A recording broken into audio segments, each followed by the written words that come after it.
Assalamualaikum warahmatullahi wabarakatuh. Bagaimana kabarnya anak-anak Ustadz hari ini? Alhamdulillah, luar biasa. Tetap semangat. Allahu Akbar, Allahu Akbar, Allahu Akbar. Yes. As-Sanabil bersama Al-Quran. Tahfiz, mudah, indah, berkah. Takbir, Allahu Akbar, Allahu Akbar, Allahu Akbar. Yes. Sallu ala Nabi Muhammad. Allahumma salli wa sallim ala Sayyidina Muhammad.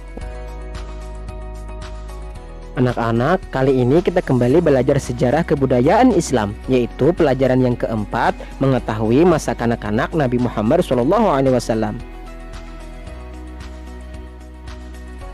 Sebelum belajar, mari kita baca doa dulu bersama-sama. Bismillahirrahmanirrahim. Rabbi zidni ilma warzuqni fahma. Amin. Alhamdulillah Rabbil Alamin. Nabi Muhammad lahir dalam keadaan yatim. Ayah beliau meninggal ketika beliau masih dalam kandungan. Pada usia 6 tahun, ibu beliau juga meninggal. Beliau pun menjadi anak yatim piatu. Kehidupan yang keras menimpa beliau menjadi manusia pilihan. Sikap umat Islam harus sesuai dengan teladan yang telah diberikan oleh Nabi Muhammad SAW. Kelahiran Nabi Muhammad didahului oleh peristiwa serangan pasukan gajah ke Mekah. Oleh karena itu, masyarakat Arab menyebut tahun kelahiran Nabi Muhammad sebagai tahun gajah. Materi pelajaran kita yang pertama adalah tentang kelahiran Nabi Muhammad. Nabi Muhammad adalah anggota kabilah Bani Hashim. Kabilah ini memiliki kedudukan yang mulia di kalangan suku Quraisy. Kakek Nabi Muhammad yang bernama Abdul Muthalib merupakan salah satu kepala suku Quraisy. Beliau memegang jabatan Siqayah atau pengawas sumur Zam-Zam. Tugas Siqayah adalah menyediakan air yang dibutuhkan oleh para pengunjung Ka'bah. Oleh karena itu, Abdul Muthalib menjadi orang yang berpengaruh di kalangan suku Quraisy. Walaupun demikian, Bani Hashim merupakan kabilah yang sederhana. Mereka tidak sekaya kabilah-kabilah lain dalam suku Quraisy. Ayah Nabi Muhammad bernama Abdullah. Ia merupakan salah satu putra Abdul Muthalib. Abdullah meninggal dunia ketika mengikuti kafilah dagang ke Syam. Ia jatuh sakit dan meninggal dunia di Yasrib, Madinah. Peristiwa itu terjadi 3 bulan setelah Abdullah menikah dengan Aminah binti Wahab, ibu Nabi Muhammad. Aminah binti Wahab berasal dari kabilah Bani Zuhrah, baik dari garis keturunan ayahnya maupun ibunya. Nabi Muhammad merupakan keturunan Nabi Ismail dan Nabi Ibrahim. Tidak lama setelah peristiwa serangan pasukan gajah, Aminah binti Wahab melahirkan seorang anak laki-laki.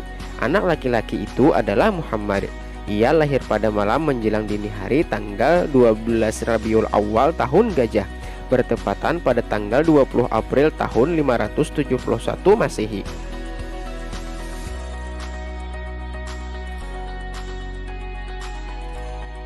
Pagi harinya, Abdul Muthalib datang ke rumah Aminah setelah mendengar kabar itu. Diangkatnya cucunya itu, lalu diciumnya dan didekapnya. Lalu ia tawaf mengelilingi Ka'bah. Seminggu kemudian, Abdul Muthalib mengadakan selamatan. Semua orang Quraisy hadir dan ikut bergembira. Pada saat itulah Abdul Muthalib memberikan nama Muhammad kepada cucunya itu. Muhammad berarti orang yang terpuji. Abdul Muthalib berharap agar cucunya menjadi orang yang terpuji di seluruh dunia. Inilah silsilah Nabi Muhammad SAW. Kemudian yang kedua yaitu Muhammad dalam masa asuhan. Menurut kebiasaan orang Arab, anak-anak yang baru lahir disusukan kepada wanita desa. Udara desa yang bersih sangat baik bagi pertumbuhan anak. Pergaulan masyarakat desa juga sangat baik. Penduduk Mekah berharap anak-anak mereka dapat tumbuh sehat dan memiliki sopan santun yang baik. Selain itu, anak-anak akan lebih fasih berbahasa Arab apabila mereka tinggal di desa. Demikian juga Muhammad. Ketika Nabi Muhammad lahir, ibu-ibu dari desa Sa'ad datang ke Mekah. Mereka menghubungi keluarga-keluarga yang akan menyusukan anaknya. Desa Sa'ad terletak kira-kira 60 km dari Mekah dan dekat dengan Taif. Desa itu terletak di daerah pegunungan sehingga udaranya tidak terlalu dingin dan tidak terlalu panas. Ibu-ibu itu berharap dapat mengasuh anak-anak orang kaya sehingga mendapatkan upah yang banyak. Di antara ibu-ibu itu terdapatlah wanita yang bernama Halimah binti Abi Du'aib As-Sa'diyah. Keluarganya termasuk keluarga miskin. Ia juga berharap bisa mengasuh anak orang kaya. Ketika menemui Aminah, ia belum mengambil keputusan karena Aminah juga orang miskin. Kemudian Halimah menemui suaminya yang bernama Haris. Halimah mengatakan bahwa ia telah keluar masuk lorong untuk mencari anak asuh. Akan tetapi Halimah tidak menemukan anak, kecuali seorang anak yatim. Halimah mengatakan bahwa ia tidak sanggup mengasuhnya karena orang tuanya miskin.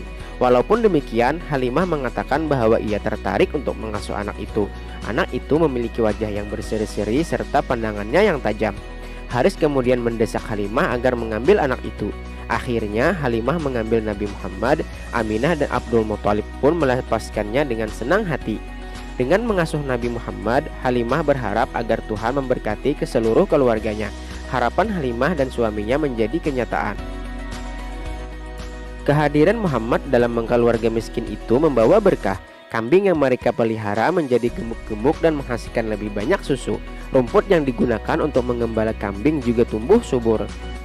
Kehidupan keluarga mereka pun menjadi cerah dan bahagia. Dalam masa kanak-kanak, Nabi Muhammad telah menunjukkan tanda-tanda kenabian. Ia sangat berbeda dengan anak-anak lainnya. Pada usia 5 bulan, ia sudah pandai berjalan. Dan pada usia 9 bulan, Nabi Muhammad sudah bisa berbicara. Pada usia 2 tahun, ia sudah bisa dilepas untuk mengembala kambing bersama anak-anak Halimah. Pada usia itu, ia berhenti menyusu. Saatnya pun tiba, Halimah harus mengembalikan Muhammad kepada ibunya. Dengan berat hati, Halimah harus berpisah dengan anak asuh yang membawa berkah itu. Aminah sangat senang melihat anaknya kembali dengan segar bugar. Perpisahan Halimah dengan Muhammad tidak berlangsung lama. Kota Mekah diserang wabah penyakit. Untuk menjaga keselamatannya, Aminah kembali menyerahkan Muhammad kepada Halimah. Dalam masa asuhannya kali ini, Halimah dan anak-anaknya sering menemukan keajaiban. Anak-anak Halimah sering mendengar suara orang yang memberikan salam kepada Muhammad. Assalamualaikum ya Muhammad. Padahal mereka tidak melihat siapapun. Di saat yang lain, anak Halimah yang bernama Dimrah pulang dari bermain sambil menangis. Ia mengatakan bahwa ada orang yang menangkap Muhammad. Orang itu besar-besar dan berpakaian putih-putih. Halimah pun bergegas untuk menyusul Muhammad. Sesampainya di sana, ia menjumpai Muhammad sedang sendirian menengadah ke langit. Setelah ditanyai Halimah, Muhammad berkata, ada 2 malaikat turun dari langit. Mereka memberikan salam kepadaku. Mereka juga membaringkanku lalu membuka bajuku, membelah dadaku dan membasuhnya dengan air yang mereka bawa. Lalu mereka kembali menutup dadaku. Aku tidak merasa sakit dan tidak ada bekasnya.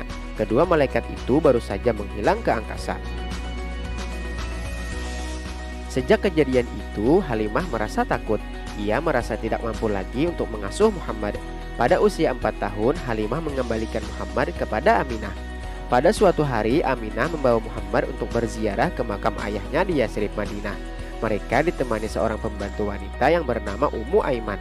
Setelah berziarah dan mengunjungi beberapa keluarganya di Yasrib, mereka pulang ke Mekah. Setibanya di kampung Abwa, Aminah mendadak jatuh sakit. Kampung itu lebih kurang berjarak 37 km dari Yasrib. Beberapa hari kemudian, Aminah pun meninggal dunia. Ia dimakamkan di kampung tersebut. Sesampainya di Mekah, Abdul Muthalib menyambut kedatangan Muhammad dan Ummu Aiman dengan rasa haru dan duka.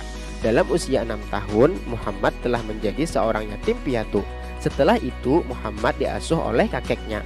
2 tahun kemudian, Abdul Muthalib meninggal karena sakit tua. Sebagai gantinya, Abu Thalib kini mengasuh Muhammad. Di antara paman-pamannya, hanya Abu Thaliblah yang menyerupai kakeknya. Walaupun miskin, ia sangat disegani dan dihormati oleh masyarakat suku Quraisy. Alhamdulillahirrabbilalamin. Nah anak-anak, untuk pelajaran kita hari ini cukup sampai di sini dulu. Semoga apa yang telah kita pelajari bermanfaat dan berguna untuk kita semua. Wabillahi taufik wal hidayah. Assalamualaikum warahmatullahi wabarakatuh.